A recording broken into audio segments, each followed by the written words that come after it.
So our topic is optimizing superheroes for profit. So a major issue that superhero companies are now facing is the decreased interest in superheroes, which has negatively been affecting their sales. So to return interest and sales to superhero companies, they have to keep their superheroes evolving. To do this, we'll propose a series of solutions and then to tell you which one we think is best. Later, I'll be back to give you some history about how superheroes have evolved until now. Then Natalie will give you some information about her solution, which is to increase the superheroes' connections with their audience. Then Gabriella will come and talk to us about new marketing tactics that can be used to improve sales. Then finally, Akil will give us two more solutions, increasing the number of movies being produced and increasing the diversity in movies. But first, Tasia will give us some history on the sales of superheroes. So my topic is superhero sales over time. So Superman was the first real superhero created, and he was created by Jerry Siegel and Joe Shuster, which they sold to DC Comics, and they were in an actual, Superman was in an actual comic. And as Superman started gaining more popularity, they started to create more superheroes so that they would gain even more popularity. And as other comics noticed this, they started also making superheroes so they could raise their popularity. And so one of the companies was Marvel, because Marvel came later and it came after DC, and as it started gaining popularity and as they started making new superheroes, it provided a source of competition for not only Marvel themselves but for DC. And this can be seen with the Auto Bureau of Circulation graph, where as Marvel started gaining population, DC Comics sales started going down, and as Marvel reached a peak, both of their sales started decreasing. So in order to understand how superheroes should evolve, we first have to understand how they've evolved until now. So the first major way in which superheroes have evolved is the archetypes which they embody. So recently there has been a shift to more female characters, and this can be seen with Riri Williams, who is young and black and female, obviously. And this is a representative of a transition from the traditional handsome white male character, which was Tony Stark, to a more female character. And this change in gender equality in society has resulted in this specific change in superheroes. And the second major way that superheroes have changed is the socio-political issues that they face.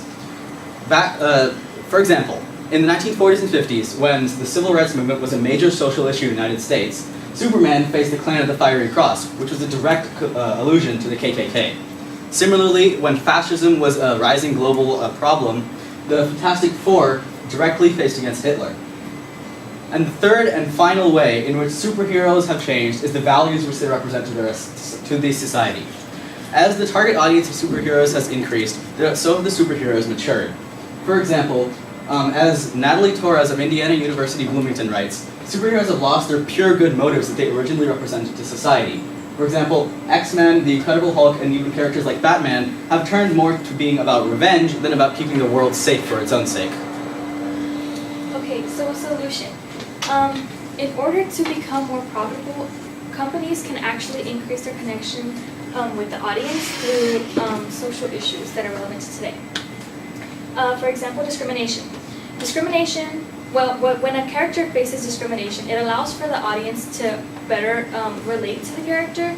And like, for example, Riri Williams is a young black female character who really contrasts with the typical white male archetype, as Nicole mentioned before. Similarly, Miles Morales, he's a black and he actually contrasts with the white male one too.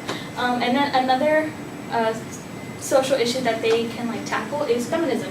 And feminism basically allows them to broaden up their audience to a more female audience, and larger audience means more sales.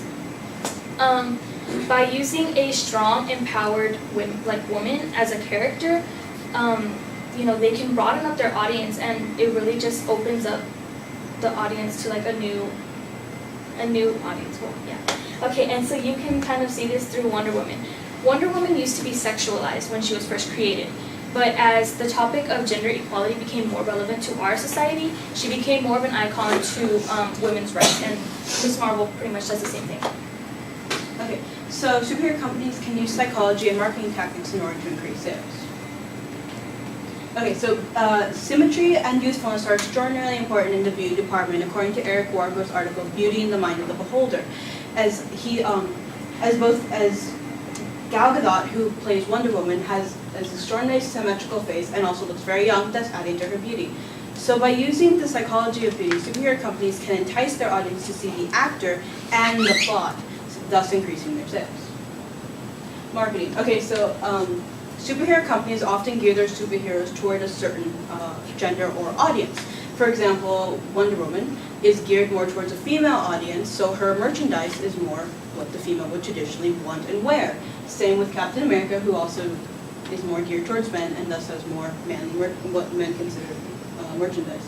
Origin films are also extremely important as the audience can see how the superhero has changed over time and how the superhero became who they were today. So in addition to increased connections with audiences and employing psychological marketing tricks, superhero companies can create more films and use more diversity in order to increase profits. So movies in the past have been very successful with films such as Iron Man and the Avengers generating unprecedented box office sales. In addition, movies are still profitable despite Hollywood being at its lowest performance since 1992. Superhero companies can also use origin films, which have been audience favorites, to introduce more obscure characters and to mainstream audiences, and therefore create more profit off of those characters as well.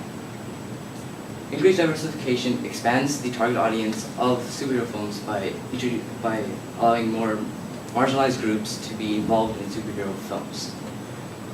As Dr. Caroline Coca, a political scientist who studies gender politics, has said, representation in superhero films is important as a symbol of identity and as a way of redefining negative stereotypes that have marginalized minority groups in the past.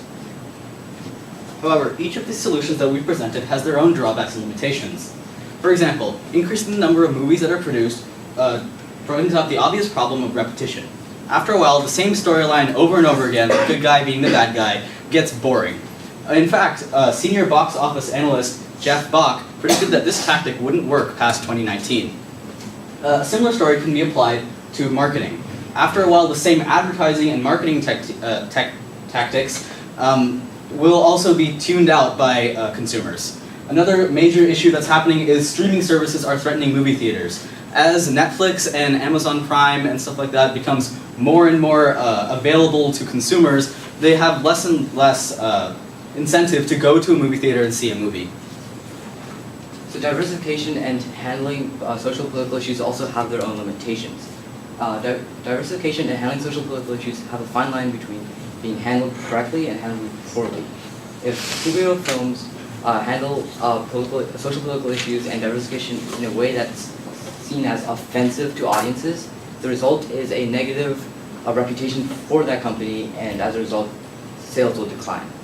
However, diversification can overcome this limitation if done correctly to create empowered characters that fit in rich storylines.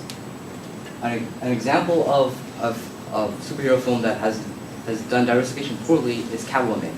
Raise your hands if you watched and enjoyed Catwoman. Nobody, right?